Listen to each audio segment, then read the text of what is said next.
Penda was a 7th century king of Mercia, the Anglo-Saxon kingdom in what is today the English Midlands, a pagan at a time when Christianity was taking hold in many of the Anglo-Saxon kingdoms. Penda took over the Severn Valley in 628 following the Battle of Cirencester before participating in the defeat of the powerful Northumbrian king, Edwin, at the Battle of Hatfield Chase in 633. 9 years later, he defeated and killed Edwin's eventual successor, Oswald, at the Battle of Mercia. From this point he was probably the most powerful of the Anglo-Saxon rulers of the time, laying the foundations for the Mercian supremacy over the Anglo-Saxon heptarchy. He repeatedly defeated the East Angles and drove Cenwalh, the King of Wessex, into exile for 3 years. He continued to wage war against the Bernicians of Northumbria. 13 years after Mercia, he suffered a crushing defeat by Oswald's successor and brother Oswiu, and was killed at the Battle of the Windward in the course of the final campaign against the Bernicians. Etymology. The etymology of the name Penda is unknown. Penda of Mercia is the only monarch with this name, but a number of Mercian commoners with the same name are on record. Suggestions for etymologies of the name are essentially divided between a Celtic and a Germanic origin. The names of members of a Northumbrian spiritual brotherhood are recorded in the 9th century Liber Vitae Dunelmensis. The name Penda occurs in this list and is categorized as a British name. John T. Koch noted that Penda and a number of other royal names from early Anglian Mercia have more obvious Brythonic than German explanations. Though they do not correspond to known Welsh names, these royal names include those of Penda's father Piber, and of his son Peder. It has been suggested that the firm alliance between Penda and various British princes might be the result of a racial cause. Continental Germanic comparanda for the name include a feminine Penta and a toponym Pendy Lingen, suggesting an underlying personal name Pendy Descent, beginning of reign, and battle with the West Saxons. Penda was a son of Piber of Mercia and said to be an Eikeling, with a lineage purportedly extending back to Woden. The Anglo-Saxon Chronicle gives his descent as follows. Penda was Piber's offspring, Piber was Crida's offspring, Crida Sinevald's offspring, Sinevald Cineber's offspring, Cineber Isel's offspring, Isel Eomer's offspring, Eomer Angel the Au's offspring, Angel the Au Offa's offspring, Offa Werman's offspring, Wermund Whitlake's offspring, Whitlake Woden's offspring. The Historia Brittonum says that Piber had 12 sons, including Penda, but that Penda and Eowa of Mercia were those best known to its author. Besides Eowa, the pedigrees also give Penda a brother named Coenwar from whom 2 later kings were said to descend, although this may instead represent his brother-in-law Cenwalh of Wessex. The time at which Penda became king is uncertain, as are the circumstances. Another Mercian king, Serle, is mentioned by Bede as ruling at the same time as the Northumbrian king Ethelfrith, in the early part of the 7th century. Whether Penda immediately succeeded Serle is unknown, and it is also unclear whether they were related, and if so how closely. Henry of Huntingdon, writing in the 12th century, claimed that Serle was a kinsman of Piber. It is also possible that Serle and Penda were dynastic rivals. According to the Anglo-Saxon Chronicle, Penda became king in 626, ruled for 30 years, and was 50 years old at the time of his accession. That he ruled for 30 years should not be taken as an exact figure, since the same source says he died in 655, which would not correspond to the year given for the beginning of his reign unless he died in the 30th year of his reign. Furthermore, that Penda was truly 50 years old at the beginning of his reign is generally doubted by historians, mainly because of the ages of his children.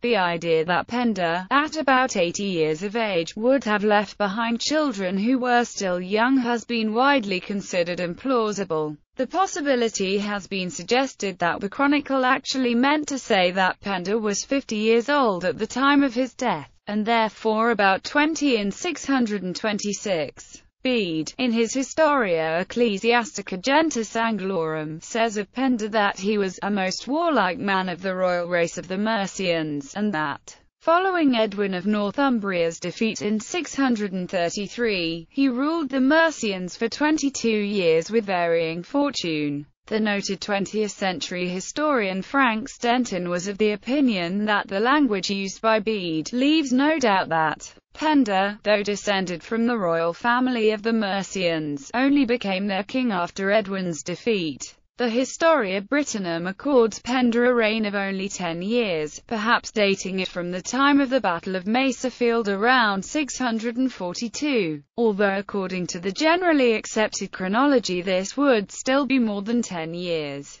given the apparent problems with the dates given by the Chronicle and the Historia. Bede's account of the length of Penda's reign is generally considered the most plausible by historians. Nicholas Brooks noted that, since these three accounts of the length of Penda's reign come from three different sources, and none of them are Mercian, they may merely reflect the times at which their respective peoples first had military involvement with Penda. The question of whether or not Penda was already king during the late 620s assumes greater significance in light of the Chronicle's record of a battle between Penda and the West Saxons under their kings Cynegils and Cuchelm taking place at Cirencester in 628. If he was not yet king, then his involvement in this conflict might indicate that he was fighting as an independent warlord during this period, as Stenton put it, a landless noble of the Mercian royal house fighting for his own hand. On the other hand, he might have been one of multiple rulers among the Mercians at the time, ruling only a part of their territory.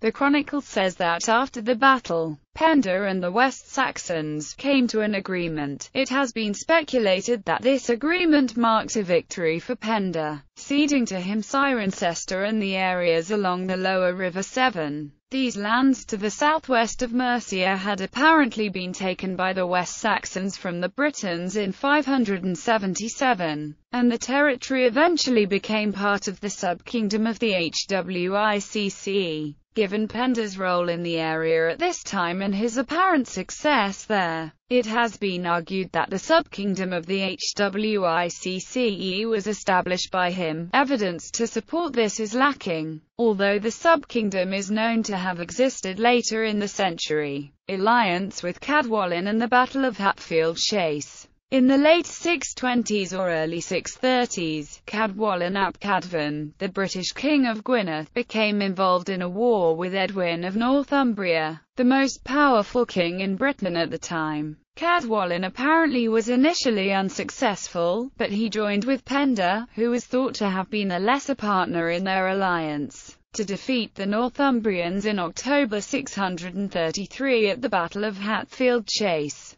Penda was probably not yet king of the Mercians, but he is thought to have become king soon afterwards, based on Bede's characterization of his position. Edwin was killed in the battle, and one of his sons, Eadfrith, fell into Penda's hands. One manuscript of the Anglo-Saxon Chronicle says that, following the victory at Hatfield Chase, Cadwallon and Penda went on to ravage the whole land of the Northumbrians. Certainly Cadwallon continued the war, but the extent of Penda's further participation is uncertain. Bede says that the pagans who had slain Edwin, presumably a reference to the Mercians under Penda, although conceivably it could be a derisive misnomer meant to refer to the Christian British burned a church and town at Campodnam, although the time at which this occurred is uncertain. Penda might have withdrawn from the war at some point before the defeat and death of Cadwallon at the Battle of Hatfield, about a year after Hatfield Chase, since he was not present at this battle. Furthermore, Bede makes no mention of Penda's presence in the preceding siege and battle in which Osric of Deira was defeated and killed. Penda's successful participation in the Battle of Hatfield Chase would have elevated his status among the Mercians and so enabled him to become king, and he might have withdrawn from the war before Hatfield to secure or consolidate his position in Mercia, referring to Penda's successes against the West Saxons and the Northumbrians. P. Kirkby writes of Penda's emergence in these years as a Mercian leader whose military exploits far transcended those of his obscure predecessors. During the reign of Oswald, Oswald of Bernicia became king of Northumbria after his victory over Cadwallon at Heavenfield. Penda's status and activities during the years of Oswald's reign are obscure, and various interpretations of Penda's position during this period have been suggested. It has been presumed that Penda acknowledged Oswald's authority in some sense after Heavenfield, although Penda was probably an obstacle to Northumbrian supremacy south of the Humber. It has been suggested that Penda's strength during Oswald's reign could be exaggerated by the historical awareness of his later successes. Kirby says that, while Oswald was as powerful as Edwin had been, he faced a more entrenched challenge in Midland and eastern England from Penda. At some point during Oswald's reign, Penda had Edwin's son Eadfrith killed, contrary to his oath. The possibility that his killing was the result of pressure from Oswald, Eadfrith being a dynastic rival of Oswald, has been suggested. Since the potential existed for Eadfrith to be put to use in Mercia's favour in Northumbrian power struggles while he was alive, it would not have been to Penda's advantage to have him killed. On the other hand, Penda might have killed Eadfrith for his own reasons. It has been suggested that Penda was concerned that Eadfrith could be a threat to him because Eadfrith might seek vengeance for the deaths of his father and brother. It is also possible that Mercian dynastic rivalry played a part in the killing. Since Eadfrith was a grandson of Penda's predecessor Searle, it was probably at some point during Oswald's reign that Penda fought with the East Angles and defeated them, killing their king Egric and the former king Sigebert, who had been brought out of retirement in a monastery against his will in the belief that his presence would motivate the soldiers. The time at which the battle occurred is uncertain. It may have been as early as 635, but there is also evidence to suggest it could not have been before 640 or 641.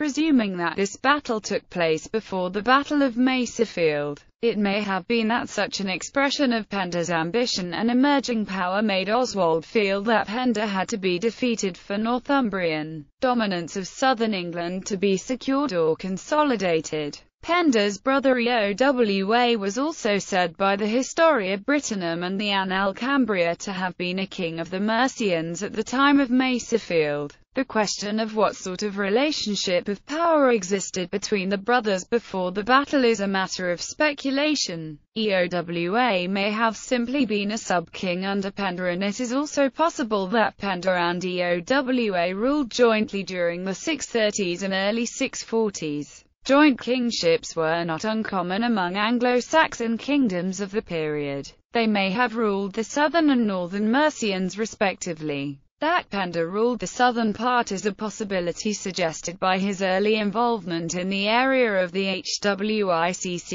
to the south of Mercia, as well as by the fact that, after Penda's death, his son Penda was allowed to rule southern Mercia while the northern part was placed under direct Northumbrian control. Another possibility was suggested by Brooks. Penda might have lost power at some point after Heavenfield, and Eowa may have actually been ruling the Mercians for at least some of the period as a subject ally or puppet of Oswald. Brooks cited Bede's statement implying that Penda's fortunes were mixed during his 22 years in power and noted the possibility that Penda's fortunes were low at this time. Thus it may be that Penda was not consistently the dominant figure in Mercia during the years between Hatfield and Maserfield. On the 5th of August 642, Penda defeated the Northumbrians at the Battle of Maserfield, which was fought near the lands of the Welsh, and Oswald was killed. Surviving Welsh poetry suggests that Penda fought in alliance with the men of Powys. Apparently he was consistently allied with some of the Welsh, perhaps including Cindilan ap Cynwyn, of whom it was said that, when the son of Pyb desired how ready he was, presumably meaning that he was an ally of Penda, the son of Pyba. If the traditional identification of the battle's location with Oswestry is correct, then this would indicate that it was Oswald who had taken the offensive against Penda. It has been suggested that he was acting against a threat posed to his domination of Mercia by a hostile alliance of Pendan powers, according to Reginald of Durham's 12th century Life of St. Oswald. Penda fled into Wales before the battle, at which point Oswald felt secure and sent his army away. According to Bede, Penda had Oswald's body dismembered, with his head, hands and arms being placed onto stakes. Oswald thereafter came to be revered as a saint, with his death in battle as a Christian king against pagans leading him to be regarded as a martyr. EOWA was killed at Maserfield along with Oswald, although on which side he fought is unknown. It may well be that he fought as a dependent ally of Oswald against Penda. If EOWA was in fact dominant among the Mercians during the period leading up to the battle, then his death could have marked what the author of the Historia Brittonum regarded as the beginning of Penda's 10-year reign.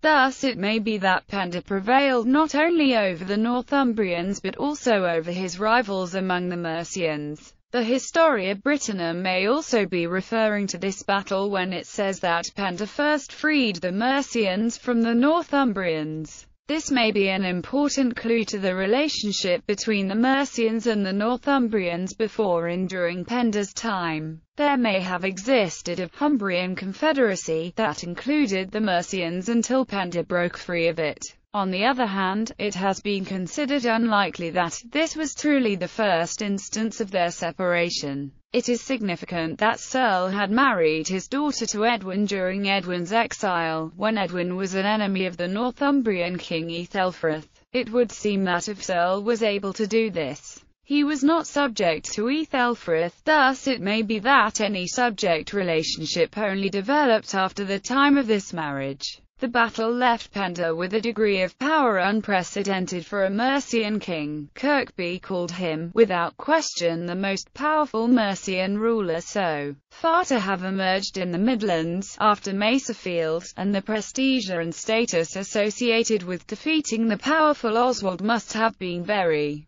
significant. Northumbria was greatly weakened as a consequence of the battle. The kingdom became fractured to some degree between Deira in its southern part and Bernicia in the north, with the Deirans acquiring a king of their own, Oswine, while in Bernicia, Oswald was succeeded by his brother, Oswiu. Mercia thus enjoyed a greatly enhanced position of strength relative to the surrounding kingdoms. Stenton wrote that the battle left Penda as the most formidable king in England. None of them can have been his equal in reputation. Campaigns between Maserfield and the Windward. Defeat at Maserfield must have weakened Northumbrian influence over the West Saxons, and the new West Saxon king Cenwil, who was still pagan at this time, was married to Penda's sister. It may be surmised that this meant he was to some extent within what Kirby called the Mercian orbit. However, when Cenwil repudiated Penda's sister in favour of another wife, Penda drove Cenwil into exile in East Anglia in 645, where he remained for 3 years before regaining power. Who governed the West Saxons during the years of Cenwil's exile is unknown. Kirby considered it reasonable to conclude that whoever ruled was subject to Penda. He also suggested that Cenwil may not have been able to return to his kingdom until after Penda's death. In 654, the East Anglian king Anna, who had harboured the exiled Cenwil, was killed by Penda. He was succeeded by a brother, Ethelhere, since Ethelhere was subsequently a participant in Penda's doomed invasion of Bernicia in 655. It may be that Penda installed Ethelhere in power. It has been suggested that Penda's wars against the East Angles should be seen in the light of interfactional struggles within East Anglia. It may also be that Penda made war against the East Angles with the intention of securing Mercian dominance over the area of Middle Anglia, where Penda established his son Peda as ruler. In the years after Maserfield, Penda also destructively waged war against Oswiu of Bernicia on his own territory. At one point before the death of Bishop Aidan, Bede says that Penda cruelly ravaged the country of the Northumbrians far and near, and besieged the royal Bernician stronghold of Bamborough, when the Mercians were unable to capture it, not being able to enter it by force or by a long siege. Bede reports that they attempted to set the city ablaze, but that it was saved by a sacred wind supposedly sent in response to a plea from the saintly Aidan. "Behold, Lord, how great mischief Pendy does." The wind is said to have blown the fire back towards the Mercians, deterring them from further attempts to capture the city. At another point, some years after Aidan's death, Bede records another attack. He says that Penda led an army in devastating the area where Aidan died. He destroyed all he could with fire and sword, but that when the Mercians burned down a church where Aidan died, the post against which he was leaning at the time of his death was undamaged. This was taken to be a miracle. No open battles are recorded as being fought between the two sides before the Windward in 655, however, and this may mean that Oswiu deliberately avoided battle due to a feeling of weakness relative to Penda. This feeling may have been in religious as well as military terms. N.J. Hyam wrote of Penda acquiring a preeminent reputation as a god-protected warrior king, whose victories may have led to a belief that his pagan gods were more effective for protection in war than the Christian god.